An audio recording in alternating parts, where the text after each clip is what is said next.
Immediately after birth, my parents were told that some tests needed to be done. My mom had a amniocentesis, and they said it was a foolproof test, so they knew that she was having a boy. When I came out, they were like, oh, our bad, you had a girl. I've learned from my mother, everyone in the room fell silent. She asked to see her baby, and they wouldn't show her, and then she asked what's wrong, and they wouldn't say, and for 3 days they sedated her. My parents were told that they couldn't tell what sex I was, and that they should just take me home, dress me in yellow and green, give me a nickname, and wait to see.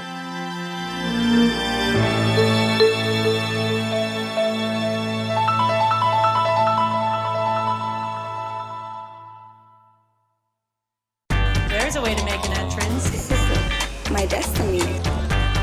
It was now a conspiracy of witches. Download Veely today.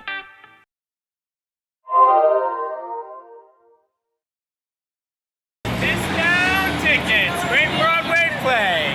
It's hard to understand how you fit in when there's nobody around you that's anything like you.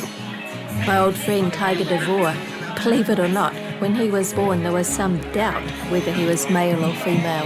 There wasn't a clear determination about sex at the time of birth. The later records say that I had what's called third-degree hypospadias, which means that the genitals are basically open from what would have been the tip of the penis to what would have been the base of the testicles, but could just as easily have been the top of the clitoris to the base of the labia majora.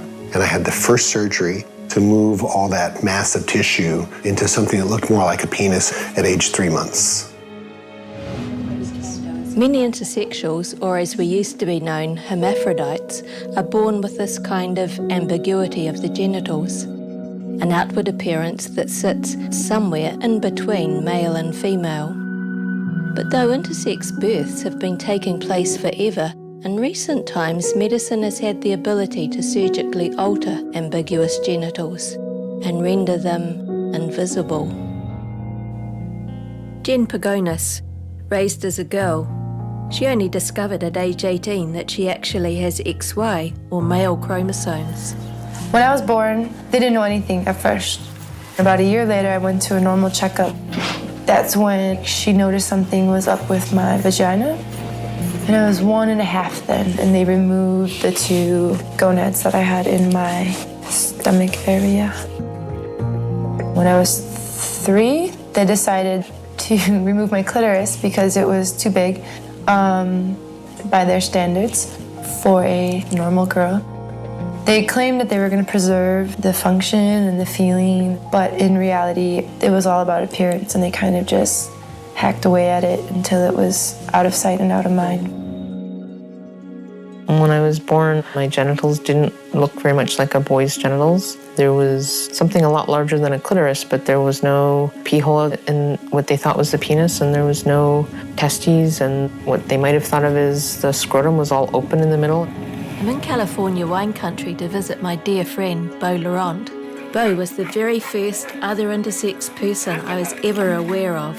When I was 1.5 years old, they figured out that I had pretty typical uterus and vagina. Then they told my parents that I was really a girl and not a boy, and then they removed my clitoris completely all the way to the inner parts. And then they told my parents they should move to another town and never tell anybody where they went. They should change my name to one that sounds similar so that I won't notice the difference. And they should go through everything that they owned and get rid of every picture or letter or card that referenced the child who had the boy's name that was me. I was born with a penis, so it was possible to assign me as male at birth. 2 weeks after birth, doctors told my parents, because the chromosomes are female, I have to be assigned female. My first surgery was at age 1.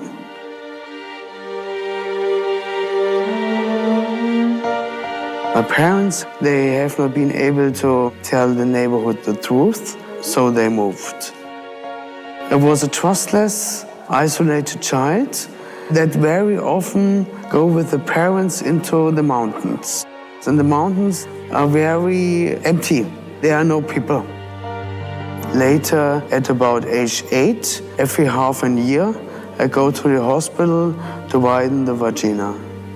I had about 200 examinations in my life. I didn't want these examinations, but my mother took me there. I didn't trust her. I saw her collaborating with my enemies.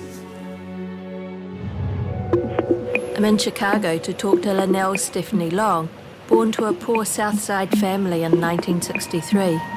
My mother had 6 sons, including me. And all my brothers, they were rough and tough, and they fell down and they would jump back up. I fell down, I'd sit there and cry like a little girl, because that's what I was. I wanted to be a normal boy. I didn't want what I was called at school, which was a freak. I was maybe like 12 years old, and me and my mom, we went grocery shopping, and this little girl, like kids do, they ask you, are you a boy or a girl? I just let them assume what they wanted to think. But my mom, this is my son, you know, and she got disgusted, and then she told me from then on I had to act more masculine. At puberty, intersex people are sometimes given hormones to reinforce their gender assignment. But for some, their condition means that they have a resistance to that prescribed hormone. My voice was getting higher, and I started growing breasts, and I was already on testosterone for 2 years. That's when my mother really freaked out, because the testosterone was supposed to work. The testosterone was supposed to make me into a superboy, and it wasn't doing its job. I was very feminine. You don't be a little wimp in the black community. You can get beat up, you can get hurt. You have to present this air of, don't mess with me. My air was like, ooh, you know, something. I first became aware that I was different when my brother was born. Why did he look different than me? When my parents started to explain, it wasn't that he was different, it was that I was different. I had what was either a tiny penis or a very big clit, and no sign of a vagina, and no testicles. So they weren't really sure what sex I was. My parents would never have consented to exploratory surgery. By the time I was 3 years old, it was very plain that I identified as a boy, and when other people saw me, they always said, how's your little boy, or what a cute little boy you have. And so my parents raised me as a boy. I did not live a horrible childhood at all. I used to tell my friends that I was like Superman. I had fallen from space and they couldn't tell anybody about it, and then I'd drop my pants and prove it to them. My intersex condition is that where I was born in the female body, however, have the male chromosomes, XY chromosome. Never thought like a female, ever. You know, it's considered the tomboy of the family. Officer Danny Lee Harris of the Atlanta Police Department, another who managed to avoid early childhood surgery.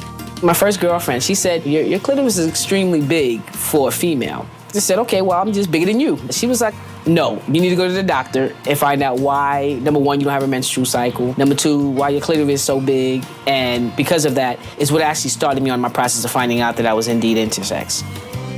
I was working a job over at the local hotel, and a gentleman came up to me and said, sir, ma'am, what are you?